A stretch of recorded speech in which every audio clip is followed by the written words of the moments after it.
Egypt की valley of the king में से जब इजिप्शियन किंग टूटनखामून के खजाने से बड़ा टूम डिस्कवर किया गया तो इस खबर ने पूरी दुनिया में हलचल मचा दी थी।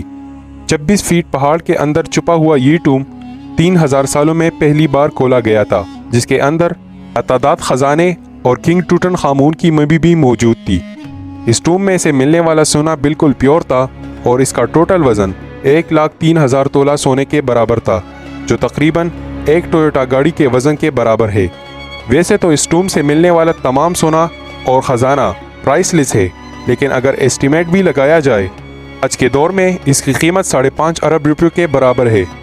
पाई टीवी की वीडियो में एक बार फिर से खुशामदीद। इससे पहले कि हम अपनी वीडियो की जानिब बढ़े, आप सबसे गुजारिश है कि हमारे चैनल को सब्सक्राइब करें, लाइक का बटन दबाएं ताकि हमारी हौसला अफजाई हो सके और कमेंट्स में अपनी राय का इजहार ज़रूर कीजिएगा।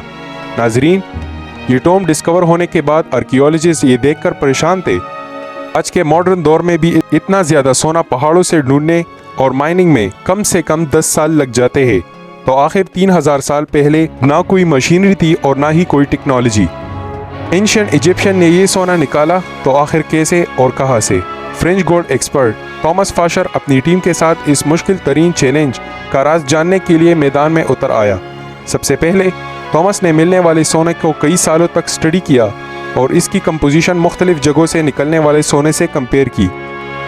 कई सालों के बाद आखिर थॉमस और उसकी टीम को ये मालूम पड़ चुका था कि टूटनखामून की टॉम से मिलने वाला सोना भी किंग्स वैली के आसपास के पहाड़ों से निकाला गया था। अब चैलेंज था वो पहाड़ ढूंढने का जहाँ से एंशिएंट माइनर्स इतना ज़्यादा सोना निकालते थे, लेकिन ये काम हल्का पुल्का नहीं था। किंग्स वैली के गिर्द हज़ारों पहाड़ मौजूद थे और ये जानना कि सोना कौन से पहाड़ से निकाला गया ये वाकई एक मुश्किल तरीन काम था। फ्रेंच गोल्ड एक्सपर्ट थॉमस फाशर ने अपने एक आर्कियोलॉजिस्ट दोस्त के साथ मिलकर किंग्स वैली से 80 किलोमीटर दूर एक सहरा में पहुंच गए, क्योंकि इस डिज़र्ट में कई ऐसे पत्थर मौजूद हैं जिनके अंदर सोने के ज़र्रात छुपे हैं। इसी वजह से उनका मानना था कि अगर टूटनखामून के टॉम से मिलने वाला सोना भी इसी डिज़र्ट से ही निकाला गया था तो यहाँ माइनिंग ऑपरेशंस के कोई ना कोई निशानात ज़रूर मिलेंगे। ये सहरा 1,36,000 स्क्वायर किलोमीटर तक फैला हुआ है, जहाँ गर्मी और पानी की कमी की वजह से ज़िंदगी ना होने के बराबर है।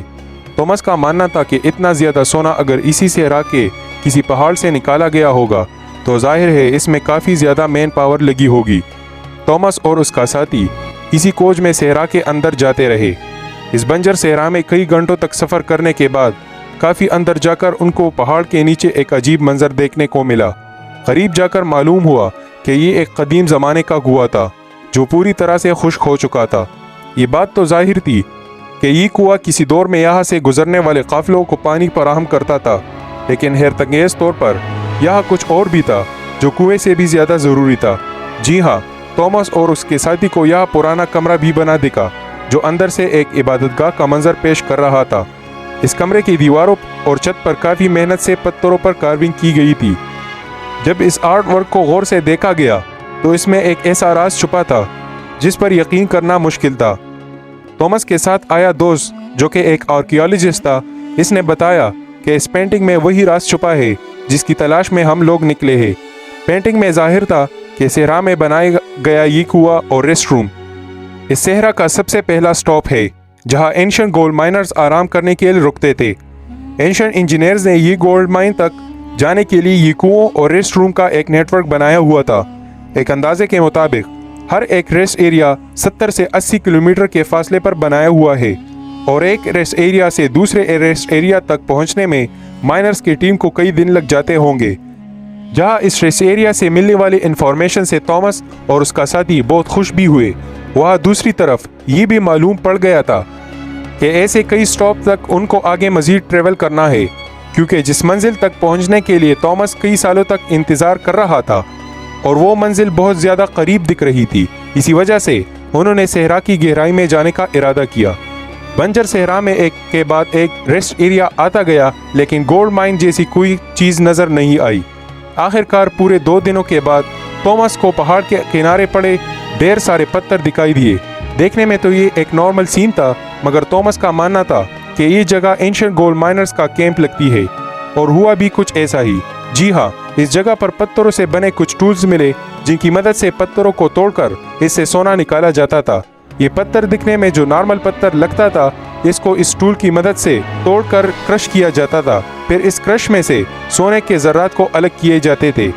जब यहाँ मज़ीद सर्चिंग की गई तो यहाँ गोल्ड माइनिंग के कई टूल्स ज़मीन पर पड़े दिखे, क्योंकि थॉमस को एंशिएंट गोल्ड माइनिंग टेक्निक के बारे में काफ़ी ज़्यादा जानकारी थी।